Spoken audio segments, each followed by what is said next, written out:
Thank you for joining us for the Proposition 19 presentation. My name's Houston Porter. I'm going to go over a few housekeeping matters here to begin with. First of all, I have to say happy birthday to my mom, Carol Porter. It was her birthday yesterday. Happy birthday, Mom. Hey. And because I know some questions are going to come up, yes, I am the food writer for the local paper. And this behind me is Marval in Portugal, where Andrea and I are going to be leading a tour next year. So hopefully next year, if we can travel. As you can see up on the screen, these are our panelists today. Andrea, Pierotti, and myself handle trust and estates. Irv Petrikowski handles real property. Pauline Dykesler does business and real property.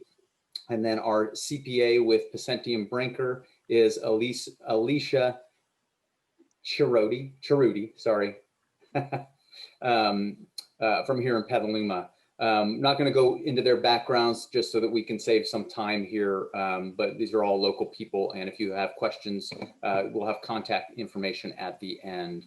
A couple of other housekeeping matters here. Prop 19, there are several pieces to Prop 19. The one that's kind of causing the big hubbub is how it addresses transfers between parents and children.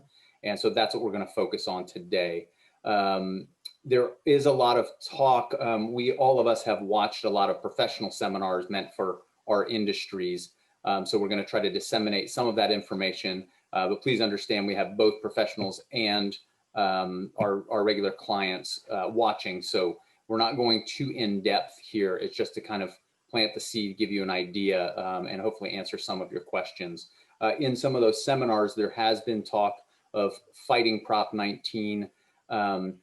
We're not going to address that aspect of the law here because the chances of there being a stay put in place before February is almost nil. So we have to move forward as if this is moving forward. The next thing is that as far as laws go, what we pass, the wording of the propositions is only one piece. What people don't realize is that then the government agencies that are involved kind of have to hand down how to implement the laws and what the rules are and definitions. And so the Board of Equalization is the main player for us with Prop 19, and they have not handed down any instructions yet. So we likely will not get those until later this year. And what that means is you are going to hear a lot of answers, as we have in the presentations we've attended. You're going to hear a lot of answers that are we don't know yet. We can try to predict based on how the BOE has handled similar issues in the past, but that doesn't mean that the BOE will handle them the same here or won't start changing things. So a lot of this we don't know yet. Unfortunately, it means we're under a time crunch just passed in November. And as you'll see later on, our recommendation is we're not going to be doing any transfers after the 1st of February. Sure, the law doesn't go into effect until the middle of February, but it's just too risky to try to do anything after that. We will, if time permits, we will have a Q&A section at the end. We had requested questions in advance, so we'll try to get to those first, and then anybody who has submitted them in the last couple of days, we'll try to get to those. At the end of the presentation will be our contact info. And one last thing, you'll notice that one of the panelists is James Porter. He is my brother, and he is also assisting us with Zoom because he has more expertise in that. So let's go ahead and start off. I have a question for Irv. Irv, can you give us a brief summary of property tax exclusions currently in place and how they will change in 2021 at February with Prop 19? Yeah, thanks, Houston. So as most of us know, Prop 13 has been the law for many, many years. It was passed in 1978.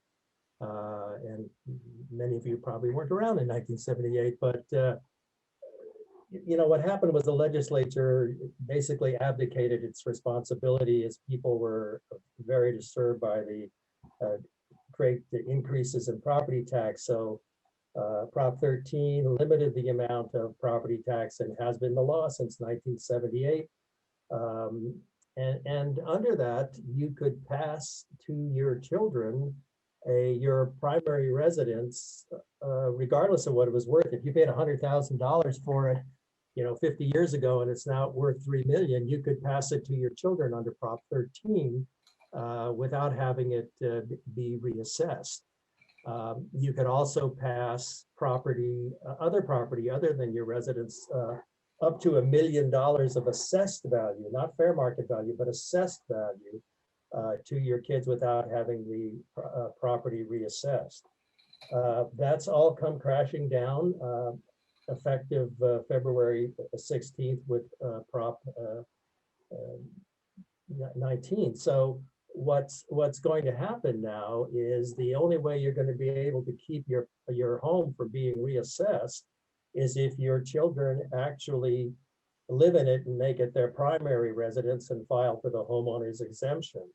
And there's also a limit on the value. The difference between the assessed value plus $1 million is what's going to be excluded from reassessment. If you got the $3 million house, they're still going to, and even if your kids live in it, they're going to get an increase in the property tax. The other big change is that your other properties are going to be reassessed. You're no longer going to be able to exclude that $1 million of value from other properties that you passed to your children. So it's going to be a very significant burden on those your kids that you leave your property to, because that example of the $100,000 home that you bought 50 years ago that's now worth $3 million, they're probably not going to be able to keep because of the property tax is going to increase tremendously. So those are the highlights of the problem that the estate planners have to deal with. Thank you, Irv. All right, so now we're kind of going to go over, whether or not to act, because a lot of people are understandably in a little bit of a panic, wondering what to do. So in this slide, we're addressing kind of the main considerations for family property transfers. I mean, unfortunately, and I think we have this somewhere in the slides, it's kind of pick your poison. There's no perfect solution here.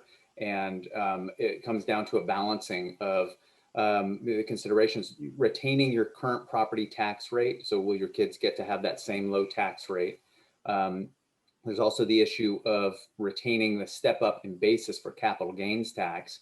And Alicia is going to go into that a little bit later. So those two are always kind of, you usually have to trade off one for the other.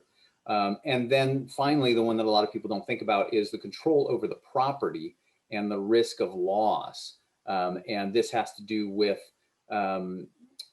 especially with income properties, which is what, as Irv just mentioned, these aren't, when you're talking about second, third, fourth pieces of property, other than your residence, there may be control issues. If you hand property off to your child right now, you lose control. There's also risk of loss if you do 50-50 ownerships, things like that. You're dealing with another person who may have creditors, who may have other issues. So those are kind of the three considerations that you're trying to balance here, things that you need to think about and talk about with your with your family. Let's see here. Sorry, looking at both screens. There's issues with, the question here is the market value of the property significantly more than the assessed value. Was the property recently purchased? That make a difference. Your taxes are already kind of where they would be if you handed them off. So, there's a big difference between whether you purchased the property 30 years ago or 5 years ago or even 10 years ago, whether this balancing act, but it basically, it's a math problem, and you'll need to talk to your attorney and your accountant about the specifics of that. And again, about retaining control. The laws may be changing. We don't know. There is discussion of changing the capital gains tax, changing, I mean, we don't, between local, state, and federal laws, there's no perfect prediction that we can make. And on top of that, as mentioned, the BOE has not handed down, the Board of Equalization has not handed down how Prop 19 will be fully implemented. So the final risk to this whole analysis of whether to act or not act is, haste could cause problems. Some of these transfers may not be reversible. So these are all things to consider, whether to act or not. All right. Sorry, Andrea, many people are talking about what can be done right now to save property taxes in the future. Can you talk about transfers that people can do right now, that is prior to February 2021? Yes, thanks, Houston. So if you go through the analysis and you decide that right now is the time to make a transfer, one of the easiest and simplest methods is to simply gift or sell the property to your children right now. So what that means is transferring ownership before February when the law goes into effect. By transferring ownership now, you're falling under the old exclusion, which means there's a full parent-to-child for your primary residence, as well as $1 million of the assessed value of other property. But as Alicia will discuss in a little bit, there's going to be a problem because while you get the full property tax exclusion, you may have an issue with losing the capital or the step up in basis. So it may not be a problem, but for some people, you have to consider that your children, if they go to sell the property in the future, may get a capital gains tax hit. So just something to consider on that part. But if it works for you, then just some other considerations to piece into your analysis. First of all, if you transfer the property before February, this is a gift. So there are some gift tax issues that come up with that, and Alicia will also kind of cover that. But also because it's a gift, you probably want to get an appraisal of the property and talk to your CPA about that gift transfer, whether it has to be reported. Also, because it's a gift and there's appraisal involved, you may want to check in with your lender if you have a mortgage on the property before you do any type of transfer of that property. Make sure that's not going to be something that's going to upset your lender or your mortgage in any way. Okay. And like Houston said, the other side of the analysis is really thinking about that loss in control. If you give over your property to your child right now, you're also giving over ownership. That means your child gets to make all of the decisions about the property. It also may subject you or the property to your child's creditors. Whether there's a divorce or a bankruptcy or a lawsuit in the future, the child may lose that property in the future. So that's a risk you kind of have to assess and take into account. With that also comes the idea that with taxes, you may have to do some sort of rent back if it's your residence. Alicia may touch on that as well, but just something to consider with your accountant. So losing that control can be an issue for a lot of people. And the other factor is that I think a lot of people don't realize or don't take into account in the analysis that for most people in California, your property may be a substantial piece of all of your asset portfolio. When you give that away, while you may have plenty of income and asset right now, there may be an issue in the future where you might need income from rent, or you may need to refinance that home or sell it because another child needs money, or you or your spouse might have medical debts to think about. So just keeping that in mind, then giving up that ownership is something that's a pretty big thing to consider. Another option that people are talking about is making a transfer to a child as a joint tenant right now. And the way that that works is that before February, if you make a transfer of property to a child, it's a gift right now, but because there's a parent-to-child exclusion in place, there is no property tax reassessment. And once the two of you own it together, then you transfer it to joint tenancy. Under the law currently, and also under Prop 19, transfers between joint tenants is excluded from property tax reassessment. So one thing to think about with joint tenancy is that there are now two owners. So it's important to consider if I, for example, own property with my mother as joint tenants, there's the right of survivorship. If I pass away, my mother gets 100% of the property. Okay, so you get 100% of the property tax exclusion by setting up a joint tenancy now. However, again, as Alicia will discuss in a minute, you only get a step up as to half of the property. You're retaining half of the property, you're giving away half of the property, so you're losing a portion of that. So that's also something to think about. Again, there's also the consideration of a loss of control. Now you have a co-owner. So while you're not going to lose the property to creditors, there may be a forced sale or a partition if your co-owner happens to get into some trouble with other sorts of creditors. There's also the idea that this is a gift. A lot of people think that when I'm just adding my kid to title, it's just adding them to title, but really you're gifting half of your property away. So again, you may have issues in the future if you want to refinance or borrow on your home, you now have a co-owner to consider.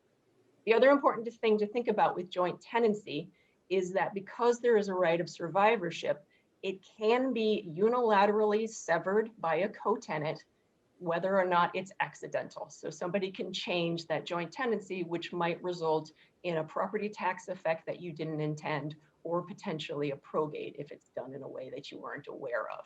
Just something to keep in mind. So I think, sorry, one thing to remember with all of that is if you are going to go the course of joint tenancy, I would highly recommend also thinking about a co-ownership agreement or a right of first refusal, so that as these issues come up, you can address them in some sort of contractual arrangement. So I just wanted to piggyback on that because Andrea and I have unfortunately seen where mistakes were made with joint tenancies that caused issues down the line. That it's never a bad idea, especially when dealing with such complex issues, to speak to your attorney. That's why it's always good to have a relationship with an attorney and a CPA. And by the time you own a home, it's time to step up and get professional, have a professional team behind you. Alicia, Andrea mentioned step up in basis and some other tax issues. Can you give us an overview of the tax considerations with these transfers to help people help guide people in their decisions? Sure. So we've been throwing around the word basis a lot. It's probably pretty important to make sure that everyone understands what we're talking about when we say that. Generally, basis is what you have invested in something. And it's important to know what your basis is because that becomes the starting point to calculate any sort of gain on the appreciation from that basis. So if we're talking about real property, your original basis is that purchase price of that property. From there, as you make improvements, those are going to be additions to your basis. But if you're using the property, for example, as a rental, you're also having adjustments which reduce that basis. For example, depreciation expense is the wear and tear on the property over time, and that's going to help decrease the basis. It's giving you a tax deduction immediately, but it's also going to reduce that basis. So it's going to be less when you go to sell that property. If for some instance you had a taxable gift happen along the way and you paid gift taxes on a gift, then you would get an increase in your basis for those gift taxes. But for the most part, when you receive a gift, it's going to be the basis that it was in the donor's hands before they gave it to you. It's going to carry over to you. So if you're looking at making a gift and the current value of it is much less than your basis, it wouldn't make much sense to gift that to someone else. You're better off recognizing a loss and gifting the proceeds from it instead. From a tax perspective, on the next slide, we have two different limits to gifts. There's the annual limit and there's an estate and gift tax exclusion limit. The annual limit is $15,000 per person. This means that you can give $15,000 to each and every single person you want to, and it's not reported to the government. It's not reported in the year that you make it. It's not brought back into your estate upon your passing. It's just free and clear money that you can get out of your estate with no ramification and no taxes to pay.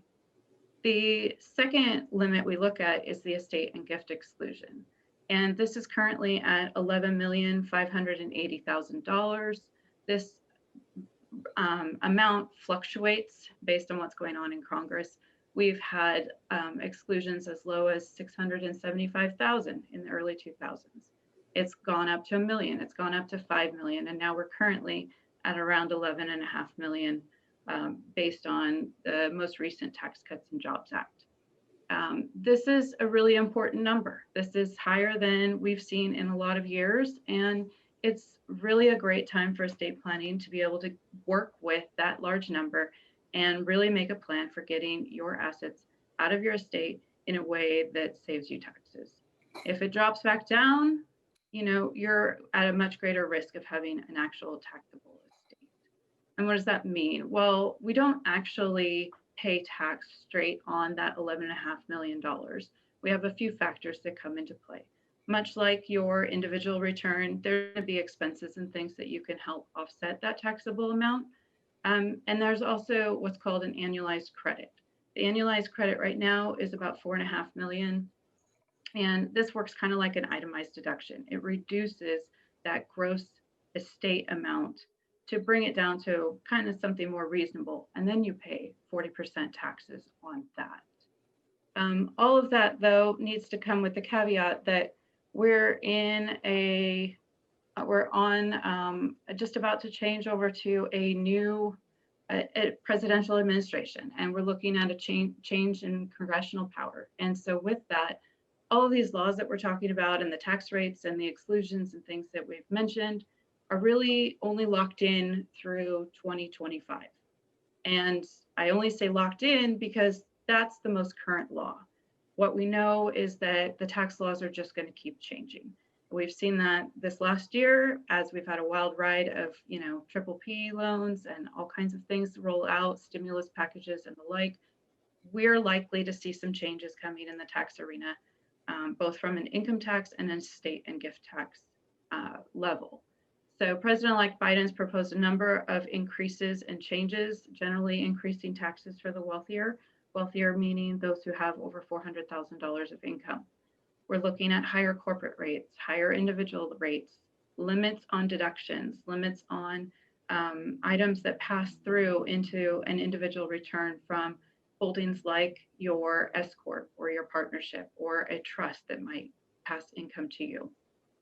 We're also looking at there may be the possibility of reducing those capital gains, either eliminating them from different thresholds of income, possibly subjecting them to being taxed at much higher ordinary rates, moving somewhere from the current 24% to 37 to 40%. We're also looking at they might eliminate the 1031 exchange provisions, which allow you right now to acquire another property and defer gain until sometime in the future. And they're also looking at that exemption amount and possibly reducing that either from the 11.5 that it's at now back to maybe a $5 million threshold like it was before Tax Cuts and Jobs Act. They're looking at changing the estate tax rate from the 40% that it's at currently to something different. In the past, our history has shown that estate rates have ranged anywhere from 55 to 70%. So it's very, very likely that we're going to see increasing rates, decreasing exemption, exclusion amounts. And then with the possible elimination of the step up in basis, it's just really going to be a hard hit for people on the tax side. Thank you, Alicia. So, I mean, just a quick preview there. So when we say it's kind of a moving target, it sounds like there could be a lot of changes coming down the line. There's no one time that those happen. Those just going to happen over time. Is that correct? Right. Thank you. Pauline, there's a lot of speculation that transferring your property to an LLC or an FLP, a family limited partnership, might avoid the issues of Prop 19. Can you explain to us how that works?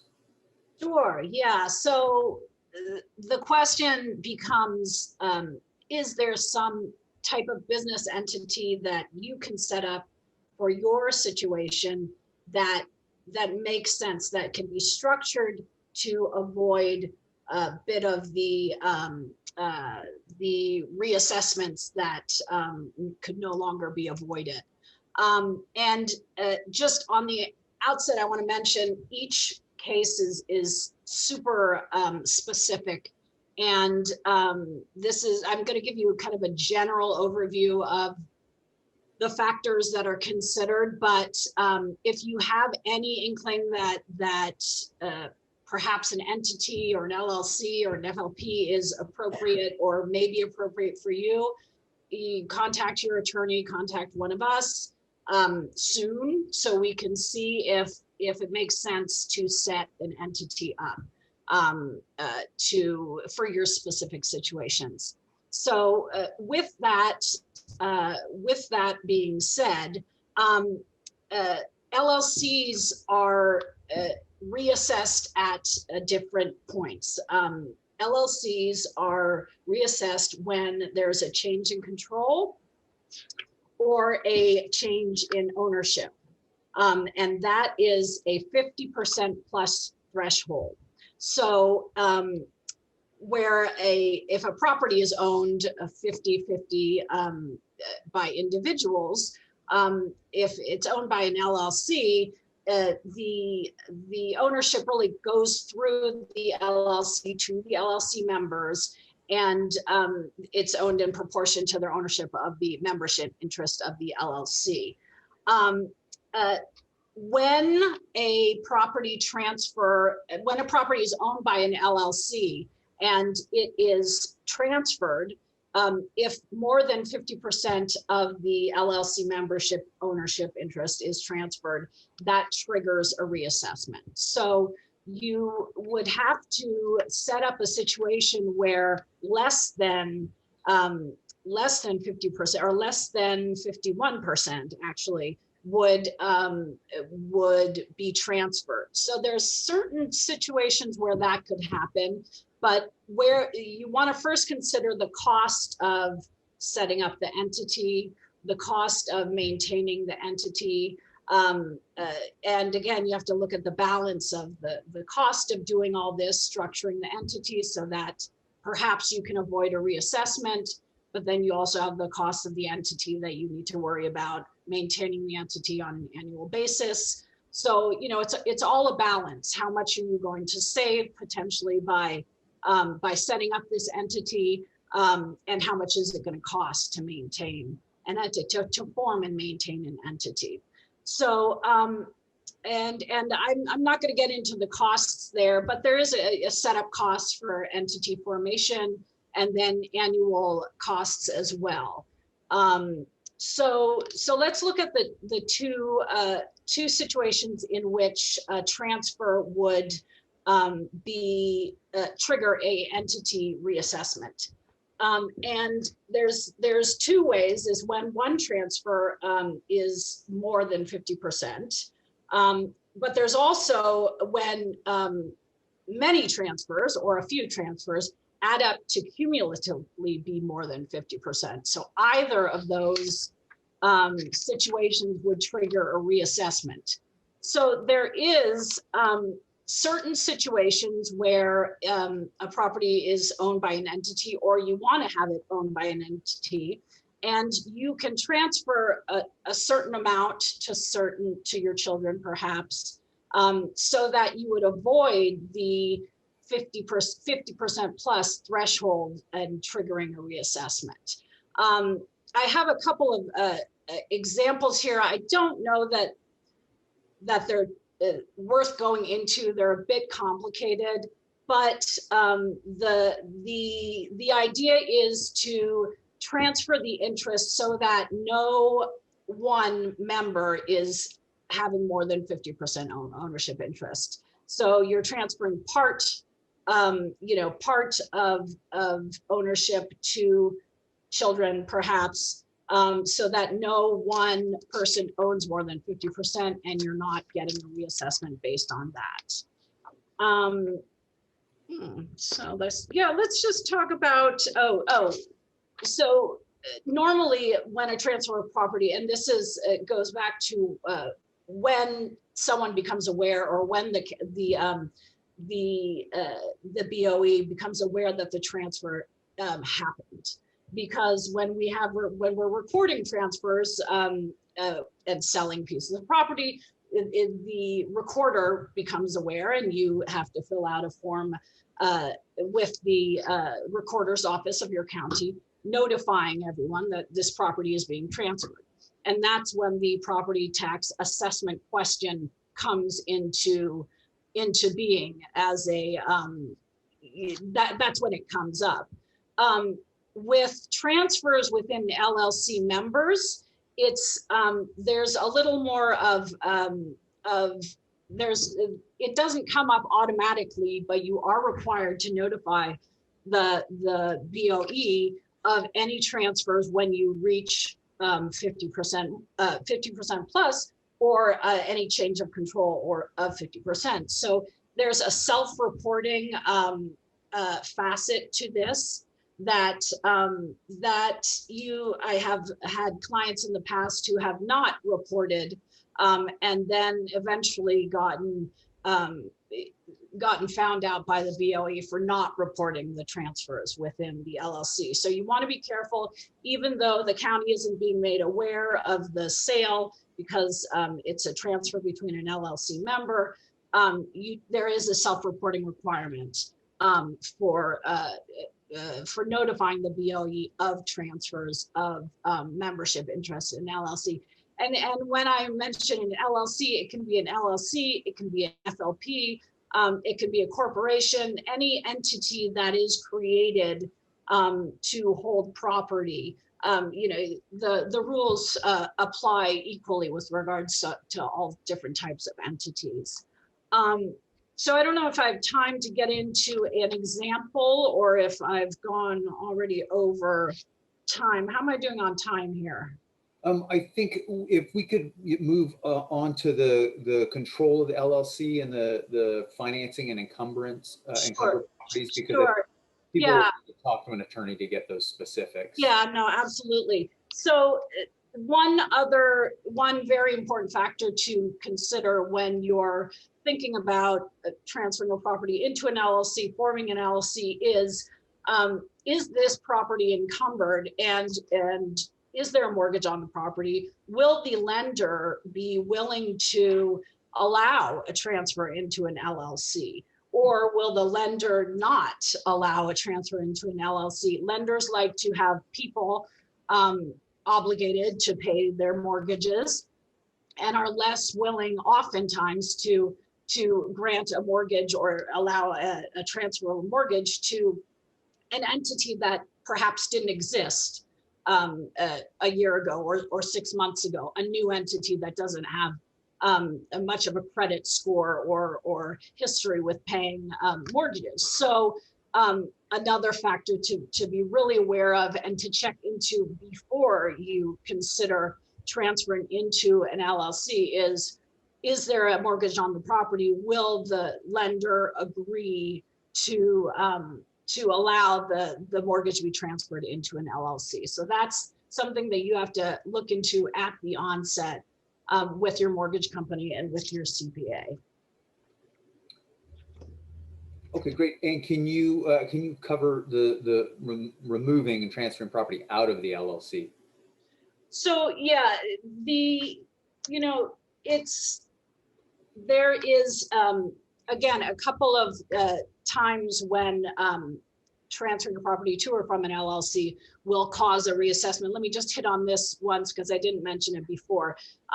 If you own a property with another person, say people A and B own a property 50%, 50%, and A and B decide together to put their to form an LLC and to transfer their ownership interest into the LLC.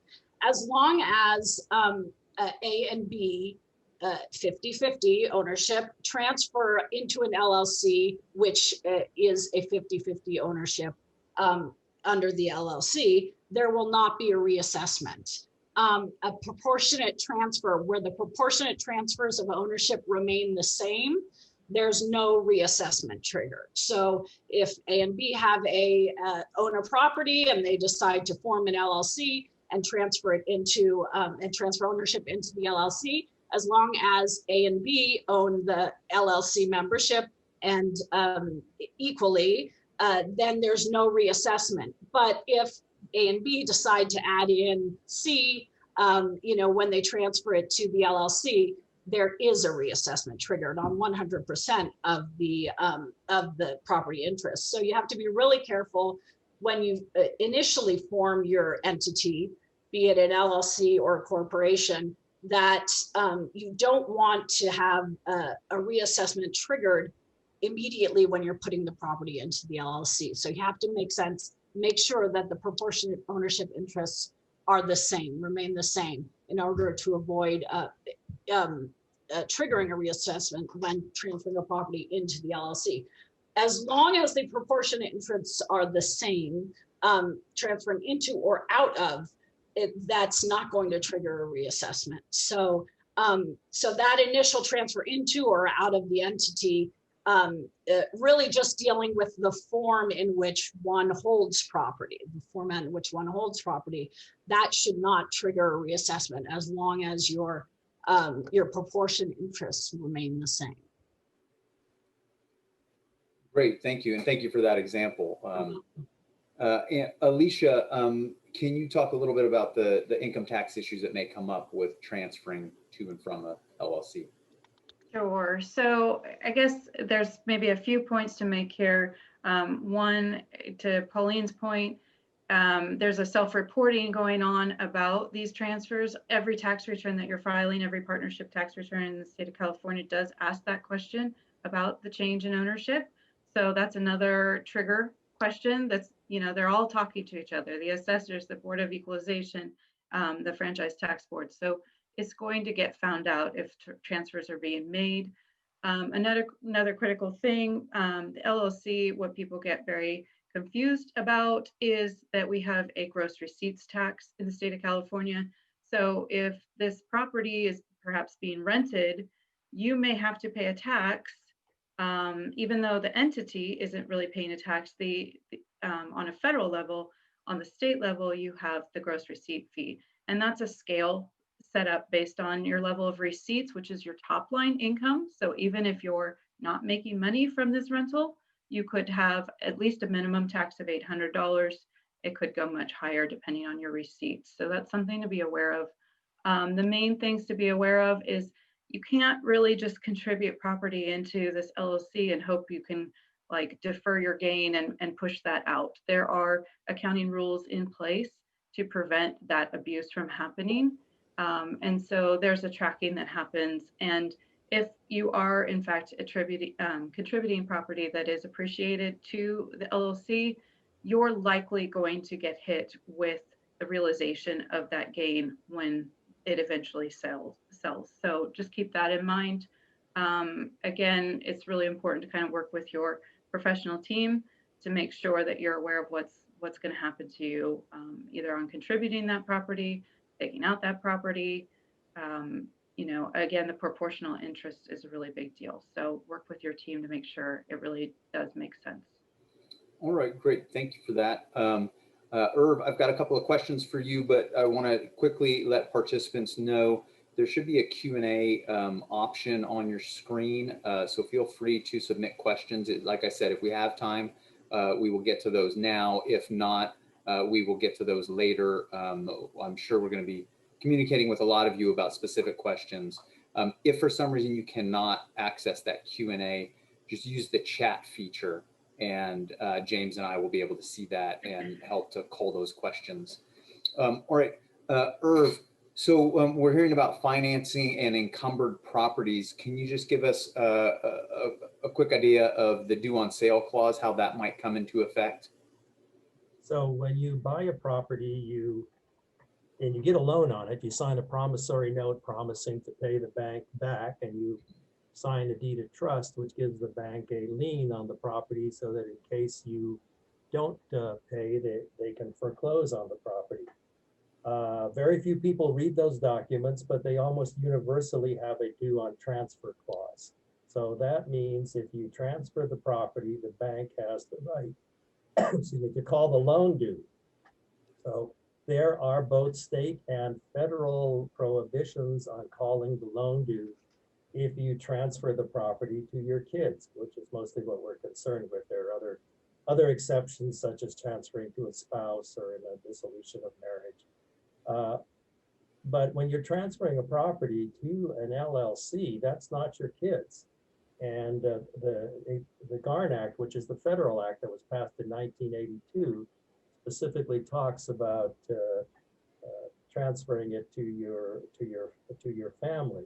So one of the things you have to consider is that if you transfer this property that has a loan on it, that the bank may come to you and say, well, thank you very much for transferring that property. You now owe us $500,000, which is going to cost you, could cause you to have to refinance the property and look for another loan. So, but there's the law and there's real life. I spent 13 years as general counsel for a lender whose primary business was making real estate loans. And I can't think of a time where we actually called a loan due under those circumstances. Truth of the matter is, this is more practical than legal. The truth of the matter is, as long as you're making your payments, the chances of the bank coming in and saying, hey, you got to pay off that $500,000 are pretty slim. But you do have to consider it, and you do have to understand that there is a level of risk in transferring that encumbered property to an entity which may not be protected by the GARN Act or the Civil Code of the state of California, which prohibits a lender from calling a loan due under those limited circumstances. Okay, great. Thank you. So, again, I think you folks, you're going to hear this emphasized over and over again. You need to have a good, solid team to work with, specifically because there's all these little tiny issues like this. Irv, a lot of people aren't familiar with anti-deficiency issues. Can you give us a brief explanation of that and how that might play in? Yeah, the anti-deficiency laws are fairly complex. They go back to the 1930s, through the Depression, when people were losing their homes. The bank would then sue them. And not only have they lost their homes, but they'd owe money to the bank after the bank sued them and said, we weren't able to sell your home for enough to pay off the mortgage because values plummeted. So in the 30s, there were a number of laws passed in the state of California which said to the bank, look, if you're going to make a loan to somebody that's an owner-occupied property, 4 units or less, owner-occupied, we're not going to let you get a deficiency judgment. You better make darn sure that the property is worth what you're lending on it, because the only thing we're going to let you do is to take the property back. So, you have a lot of protections under those anti-deficiency rules. So if you were to transfer the property to an LLC, for example, and you go to your bank, the bank's going to say, that's fine and dandy, but we want your personal guarantee. Personal guarantees are not protected by the anti-deficiency rules when you're guaranteeing the loan to an entity, because it's no longer owned by you. So you have to be very careful that you're not increasing your liabilities when you're transferring encumbered property that may be protected by anti-deficiency rules to an entity.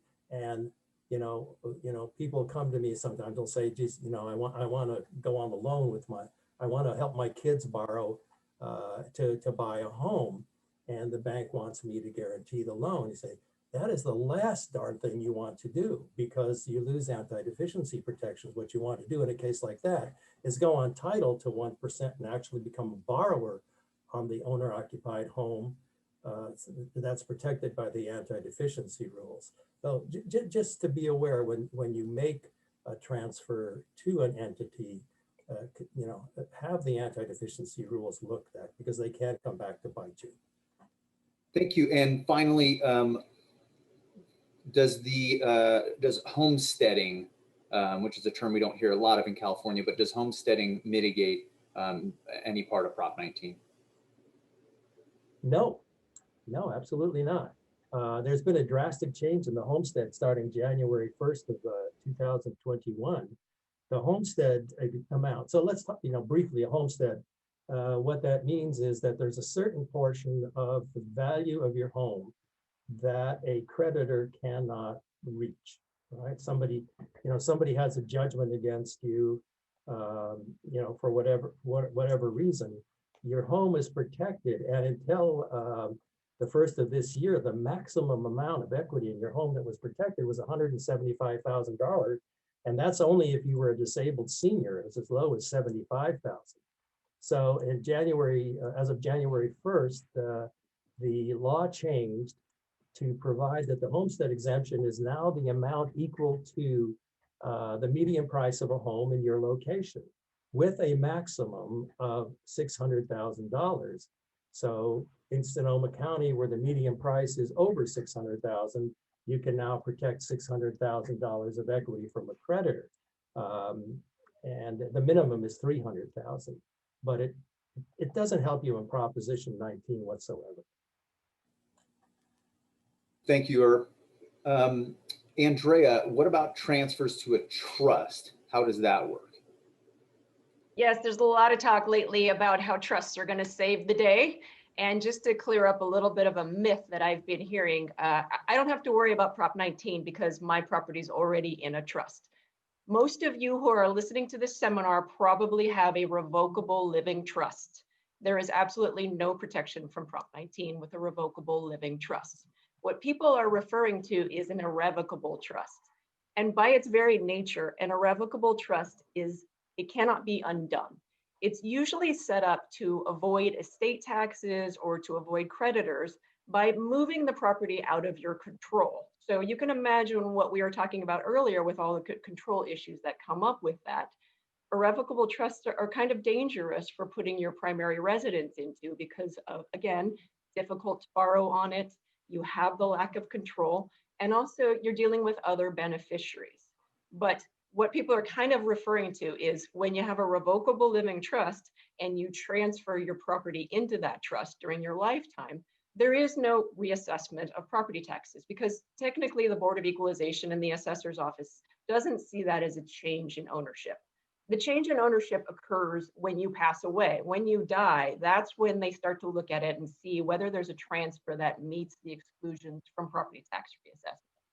With an irrevocable trust, people are talking more about transferring property into the irrevocable trust before the law goes into effect.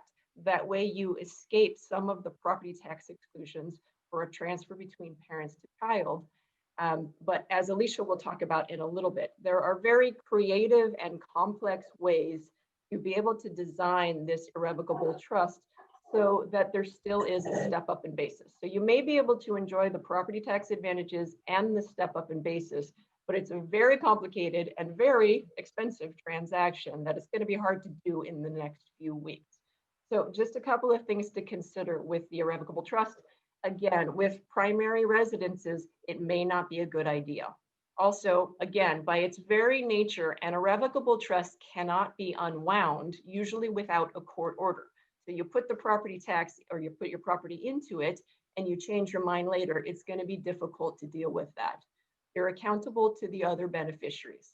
And while the Board of Equalization can look through the trust to some of these children as beneficiaries, and in terms of a sprinkling trust, say that they already have a beneficial interest and that's why it's excluded from reassessment, there's a complicated mechanism for determining that. But as Alicia and Houston, Pauline, and Irv have already addressed, I think the main problem with the irrevocable trust is that it's high risk, that we don't know what the changes are going to be if we lose the capital gains, if estate taxes drop. If the Board of Equalization decides that that's not really going to work, you've already put your property into an expensive trust that you can't unwind. And so the purposes of putting it in there may have become moot. And I think that's going to be problematic as we see the laws change. Trusts are also taxed at a different rate. There's a whole tax regime for that. We're not going to get into that. But again, you need to talk to really experienced tax and estate counsel and CPAs to sort of do the planning on this. Again, we're in a time crunch. It puts a lot of risk of liability on all of those professionals, and we have the recorder's office to deal with. So think long and hard in your analysis on that.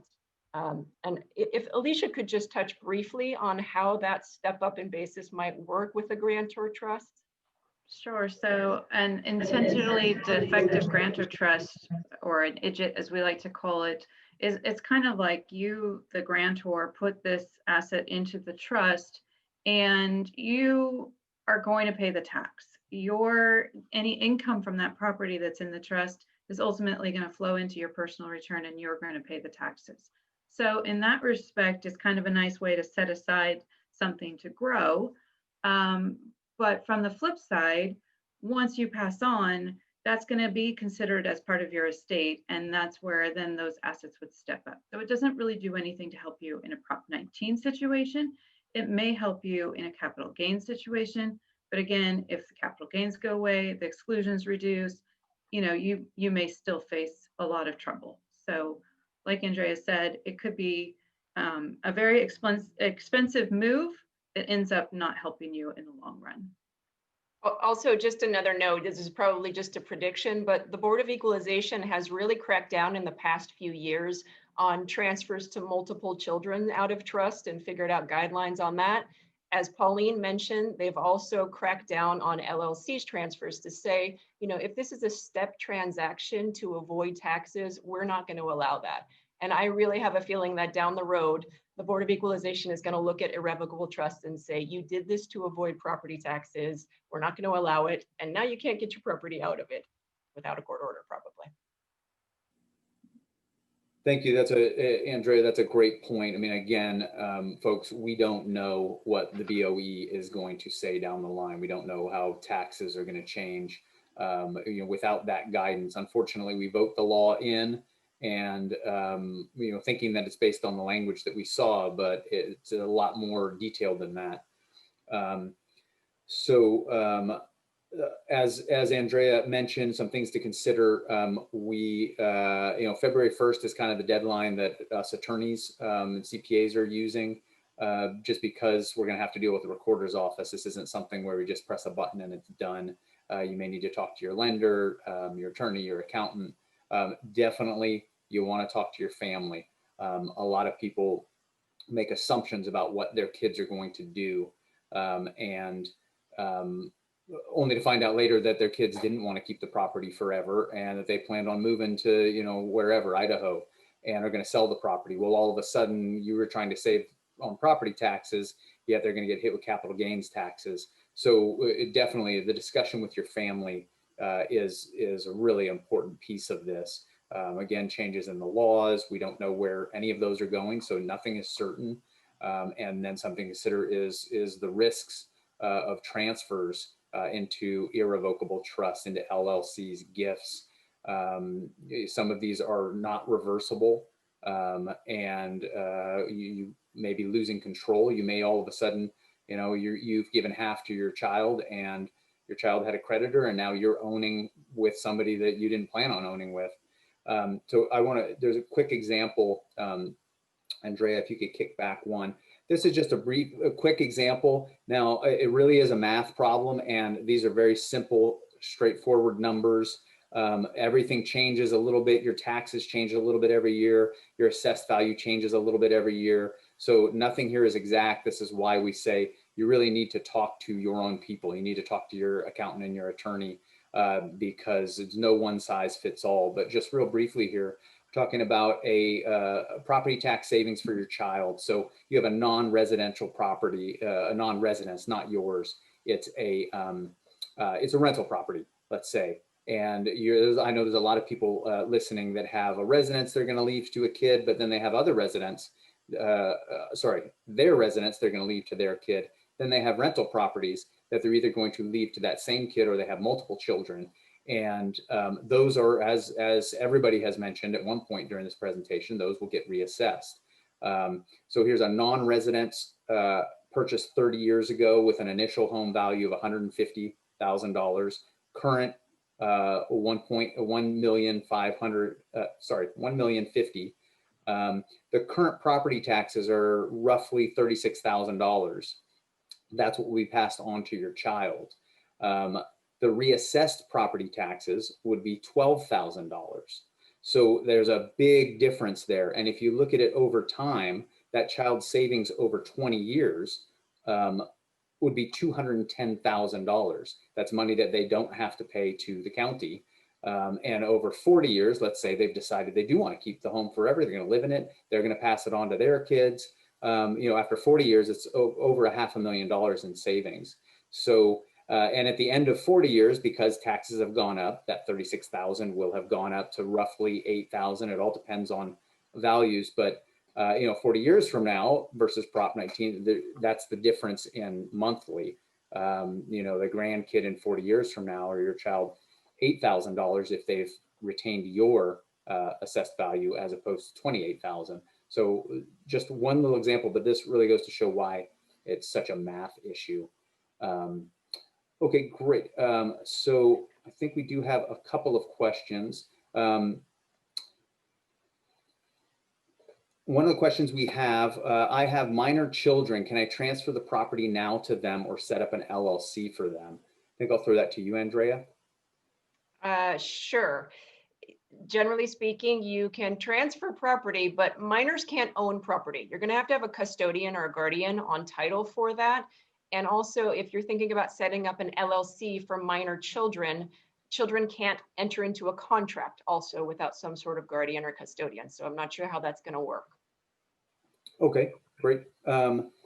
And there's another question. Somebody is asking, if I leave my primary residence to 2 children, will they both need to then claim it as their primary residence in order to still qualify for the exclusion from reassessment? I'll throw that out to, I think, Andrea, do you have the answer on that? You got to give Irv some of these. Irv, do you know? Yeah, I think yes. I think the way it reads, it has to be the primary residence of the person claiming. Yeah. So this could obviously bring up some issues if somebody has 2 kids, 3 kids, 4 kids, and they want to leave it to all of them. Well, it's just not practical that you're going to have that all of them are going to want to go in there as their primary residence. Another question we have is, how and when is the home value assessed to determine the basis for the $1 million exemption? Sorry. Date of death. Or transfer. Or transfer, right? Yeah. I think the question is asking who's making that determination of what that value is. Well, I think the assessor is going to make Right. the determination of the value. It's just going to be some sort of reporting is going to trigger that. There's a death, or we've made a sale of the home, and that's going to trigger the reassessment. We have another question. I think this would be to Pauline and Alicia. The transferring of half the property. So I'm going to use myself as an example, and I have an adult child, and I transfer half the property of that child prior to 2021. What are the issues with that, transferring half the property? I'll start with you. Alicia, let's start with you.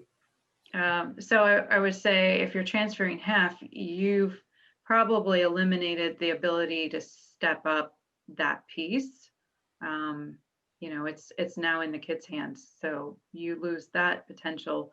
So you're probably at a greater risk of larger capital gains from that transaction transfer. So you lose, just so guests understand this, your child would lose the step up in basis that they would normally get at your passing.